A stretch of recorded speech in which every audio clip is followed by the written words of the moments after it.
রায়পুরের হাট কমপ্লেক্সের একটি দোকানের শাটার বন্ধ করে লাঠি ঝাঁটা নিয়ে দোকানের মালিককে তাড়া স্থানীয় মহিলাদের। হঠাৎ হলোটা কি? মহিলারা লাঠি ঝাঁটা নিয়ে তাড়াই বা করলো কেন? অভিযোগ, রায়পুরের হাট কমপ্লেক্সের কুন্ডু কনসালটেন্সি দোকানের মালিক টাকা নিয়ে জমির কাজ করে দেননি। বৃহস্পতিবার দুপুরে তারই প্রতিবাদে লাঠি ঝাঁটা নিয়ে চড়াও হন স্থানীয় মহিলারা। স্থানীয়দের দাবি, রায়পুরে ব্যাপকভাবে চলছে জমি দুর্নীতি। গরিব মানুষের কাছ থেকে টাকা নিয়ে তবে কাজ করে দেওয়া হচ্ছে না, উল্টে হয়রানির শিকার হতে হচ্ছে তাদের। স্থানীয় বিএলআরও অফিসে জানিয়েও কোনো কাজ হয়নি।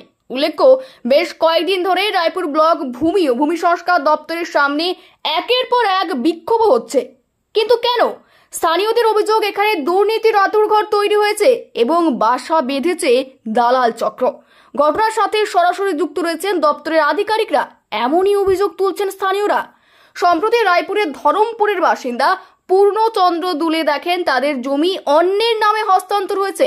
তারা বিষয়টি জানালে বিএলআরও অফিসে আমল দেয়নি অফিসাররা, অথচ তাদের কাছে জমির সঠিক কাগজপত্র রয়েছে কিভাবে সম্ভব? এই নিয়েই চর্চা। বিষয়টি জানানো হয় অফিসের সাথে যুক্ত এক মোহরীকে। তিনি কাগজপত্র ঠিক করে দেওয়ার নামে বেশ কিছু টাকা নেন, কিন্তু কাজ করে দেননি, টাকাও ফেরত দেননি। এদিন টাকা ফেরতের দাবিতেই ওই মোহরীর দোকান চত্বরে হাজির হন। ওই মোহরীকে ঘিরে বিক্ষোভ দেখাতেই দোকান থেকে অপর দরজা দিয়ে চম্পট দেন ওই মোহরী, আর দোকানের শাটার বন্ধ করে তালাও লাগিয়ে দেওয়া হয়। দালাল চক্র বন্ধ করার জন্য লাঠি ঝাঁটা নিয়ে গেছিলাম, পেছন দিক থেকে পালিয়ে গেছিল দরজা লাগাই দিয়ে। আমাকে তো টাকা পয়সা নিয়ে দুর্নীতি করেছে, মানুষের অনেক মানুষ টাকা নিয়েছে, নিয়ে কিন্তু মানছে না এখন কাজ। আমরা যে জন্য গেছিলাম সেই জন্য আমার টাকা পয়সা যদি ফেরত পাই, আর ওই যে দালালের জন্য বন্ধ করে দালাল গিয়ে, তার জন্য আমরা গেছিলাম।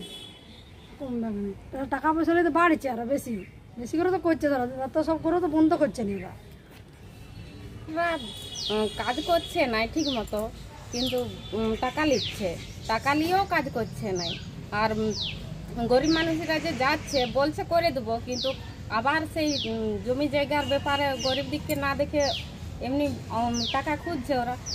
টাকা না দিতে পারলে আবার জায়গা জমি আমাদের নামে আর হচ্ছে না, হ্যাঁ অন্য নামে ট্রান্সফার করে দেওয়া হচ্ছে। অফিসের এক ধরনের দালালরা করছে যে দুর্নীতিটা, ওরা ভিতর থেকে পয়সা খাচ্ছে, তো পয়সা খাইলেও ঠিকমতো কাজ করছে না।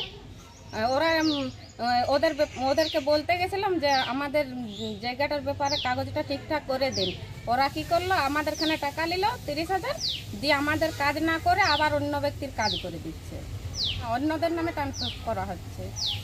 আমাদের জমি আমাদের নামে হচ্ছে না, কিন্তু অন্য ব্যক্তির নামে হয়ে যাচ্ছে। কদিন ধরে রায়পুরে সক্রিয় দালাল রাজ চলছে, বন্ধ করতেই আমাদের এগিয়ে এসেছেন গ্রামের মহিলারা। ঠিকাটা নিয়ে গেছিল, তাদেরকে দেখে এই দালাল ভয়ে পালিয়ে যায় অফিসের দিকে। অফিসের সরুঙ্গ গেট আছে পার্সোনাল, ওই অফিস দিয়ে পালিয়ে যায়। রায়পুর ধরমপুর মৌজা 200 দাগ 12 নম্বর খতিয়ান। এই যে আরএস আছে, আরএসের পর এই যে সিএস হয়েছে, সিএসের পর কোনো নতুন অ্যালার্ট আমাদের নামে হয়নি।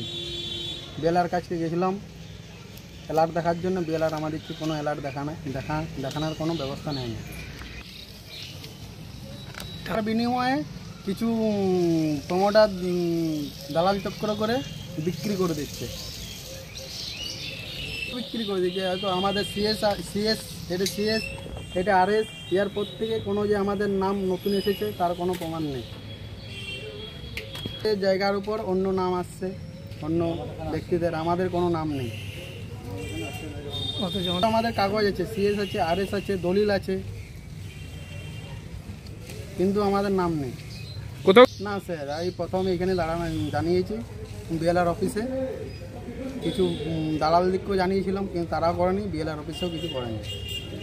দালালরা পয়সা নিয়েছিল কাজ করানোর জন্য, কিছু কিছু ব্যক্তিতে আমাদের কাজ করে চেয়েছিল, আমরা দিইনি, তার জন্য আমাদের কাজ করে দেয়নি। যারা দিয়েছে টাকা তাদের নামে জমি ট্রান্সফার করে দিয়েছে, আমরা টাকা দিতে পারিনি, তার জন্য আমাদের নামে জমি ট্রান্সফার করে দেয়নি।